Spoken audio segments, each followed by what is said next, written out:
नमस्कार और स्वागत है आप सबका कहानियों का अनोखा अंदाज के मंच पर। आज सुनते हैं कहानी जंगल के असली मोगली वुल्फ बॉय दीना सनीचर की, जिसने रडियार्ड किपलिंग को द जंगल बुक उपन्यास लिखने के लिए प्रेरित किया था।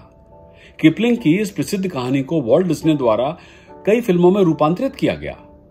मोगली नाम का एक बच्चा जो अपने माता पिता से बिछड़ गया था और जिसे भेड़ियों ने पाला था और उनके साथ रहकर वो जानवरों के समाज के तौर तरीके सीख गया था।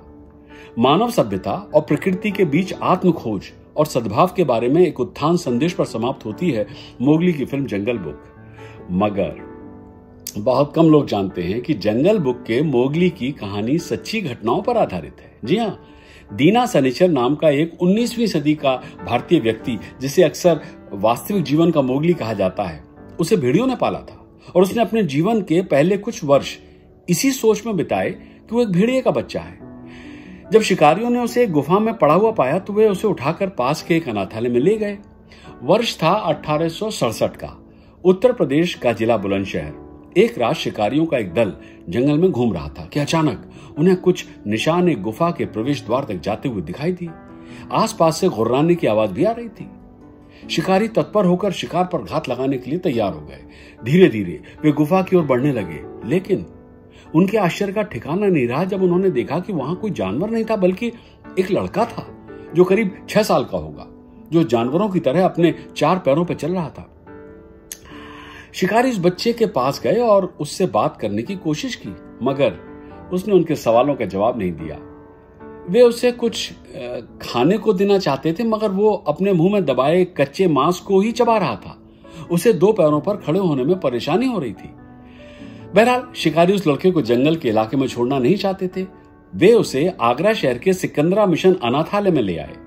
चूंकि उसका कोई नाम नहीं था, इसलिए मिशनरियों ने उसका नाम दीना सनीचर रखा, क्योंकि जिस दिन वो आया था उस दिन शनिचर का दिन था। और इसी के साथ शुरू हुआ दीना सनीचर के तथाकथित सब दुनिया के साथ तालमेल बिठाने के लिए संघर्ष। सिकंदरा मिशन अनाथालय में रहने के दौरान दीना सनीचर को दूसरा नाम दिया गया। क्या था वो नाम? Wolf boy. मिशनरियों ने सोचा कि यह उसके अनुकूल है, क्योंकि उनका मानना था कि वो जंगली जानवरों द्वारा पाला गया था और उसने अपने जीवन में कभी भी मानव संपर्क का अनुभव नहीं किया था।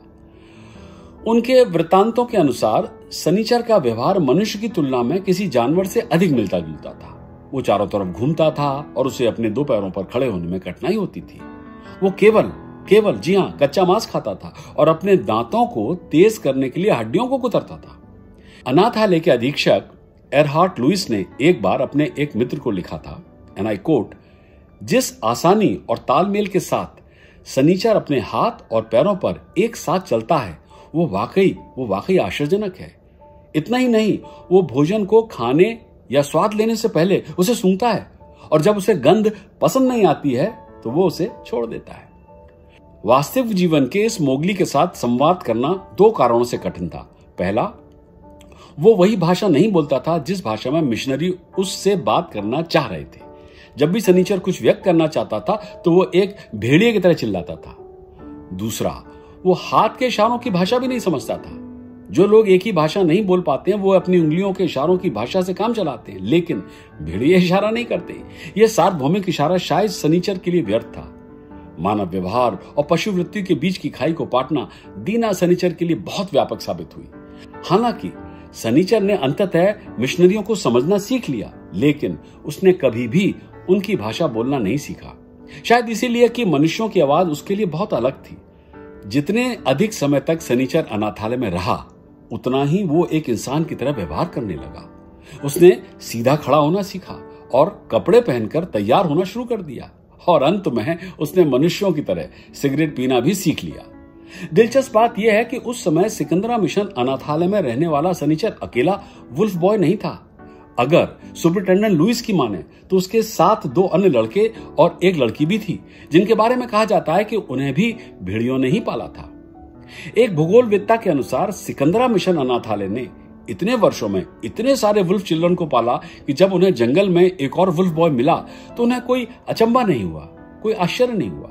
वास्तव में भेड़ियों द्वारा उठाए गए बच्चों की कहानियां पूरे भारत में फैली हुई हैं। ज्यादातर मामलों में बच्चों की देखभाल करने वाले मिशनरी ही एकमात्र स्रोत थे। इसलिए क्या बच्चे वास्तव में जंगली थे या नहीं, इस पर चर्चा बनी हुई है। कुछ का मानना है कि मिशनरियों ने मीडिया का ध्यान आकर्षित करने के लिए वुल्फ बॉयज की कहानियों का मनगढ़ंत निर्माण किया। दूसरों का अनुमान है कि बच्चों को जानवरों ने बिल्कुल नहीं पाला होगा और वे वास्तव में बौद्धिक या शारीरिक रूप से विकलांग होंगे। कुछ भी हो, इस स्थिति में दीना सनीचर की कहानी का विवरण सत्यापित नहीं किया जा सकता, लेकिन अन्य जंगली बच्चों के विवरण को सत्यापित किया जा सकता है। 90 के दशक में पैदा हुई एक यूक्रेनियन लड़की ऑक्साना मलाया को आवारा कुत्तों ने पाला था। जी हां, जब उसके शराबी माता पिता ने उसे बाहर छोड़ दिया था, जब वो सिर्फ एक छोटी बच्ची थी। जब उसे सामाजिक कार्यकर्ताओं के मध्य लाया गया तो वो बोल नहीं सकती थी और दोनों हाथों और पैरों से ही चलती थी। वर्षों की चिकित्सा के बाद ऑक्साना ने रूसी बोलना सीखा। उसका एक प्रेमी भी था और वह जानवरों की देखभाल करने वाले एक फार्म में काम करने लगी। लगभग 4 साल का एक भारतीय लड़का श्यामदेव भारत में एक जंगल के अंदर भेड़ियों के साथ रहता पाया गया। लॉस एंजलिस टाइम्स के अनुसार उसके नुकीले दांत थे, लंबे झुके हुए नाखून और हथेलियां तथा घुटनों पर खुदरी खाल थी। श्यामदेव भी जवान होते होते मर गया। इसी तरह से 1895 में सनीचर भी केवल 35 वर्ष की आयु में टीबी का शिकार हो गया। चाहे वो सचमुच वास्तविक जीवन का मोगली था या नहीं, दीना सनीचर की कहानी रडियार्ड किपलिंग की कहानी द जंगल बुक के साथ बहुत सी समानताएं साझा करती है। अगली बार फिर प्रस्तुत होगी ऐसी कोई कहानी अनसुनी। सब्सक्राइब कीजिए, साझा कीजिए और देखते रहिए मेरे साथ कहानियों का अनोखा अंदाज।